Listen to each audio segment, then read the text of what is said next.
बाप की पगड़ी बचाने के लिए शादी के लिए तैयार हो गई। निकाह का दिन था। लड़की ने अपने उस लड़के को कॉल की जिससे वो मोहब्बत करती थी और उसे कहा कि शादी में ज़रूर आना। तो लड़के ने मना कर दिया। लड़की के बहुत ज़्यादा इसरार करने पर वो लड़का मान गया। जब निकाह का दिन था और निकाह का वक्त हुआ तो वो लड़का लड़की के सामने खड़ा था। वो लड़का उस लड़की की दी हुई अंगूठी पहन कर आया था जो कभी उस लड़की ने उस लड़के को दी थी। मौलवी साहब ने पहला कबूल है कहने को कहा। लड़की कांपती हुई आवाज़ में बोली, कबूल है। लड़की ने फौरन लड़के की तरफ देखा और वो गर्दन झुकाए उस लड़की के सामने खड़ा था। मौलवी साहब ने दूसरा कबूल है कहने को कहा तो लड़के ने अंगूठी उतार दी। जब लड़की ने तीसरा कबूल है कहा तो लड़के की आंख से एक आंसू निकलकर उसके रुखसार पर जा गिरा। उस लड़के के हाथ से अंगूठी गिरी और वो चला गया। उस लड़की की रुखसती हुई तो वो लड़की जब घर पहुंची, लड़की की दोस्त भी उसके साथ थी। लड़की अभी जाकर ही बैठी थी।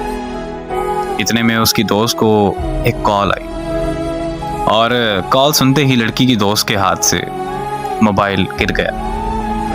लड़की के इसरार करने पर लड़की की दोस्त ने उसे बताया कि शादी हाल से जाते वक्त उस लड़के का एक्सीडेंट हो गया और वो वहीं मौके पर मर गया। ये अल्फाज सुनने ही थे कि लड़की के पांव तले ज़मीन निकल गई, मानो जैसे लड़की पर आसमान आ गिरा हो।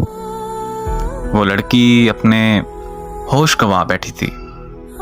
अचानक लड़की को फूट फूट कर रोते हुए याद आया कि उस लड़के ने उस लड़की से कहा था कि अगर तो मैं तुम्हारे निकाह पर आया तो मैं मर जाऊंगा, और लड़की के इसरार करने पर ही वो आया था।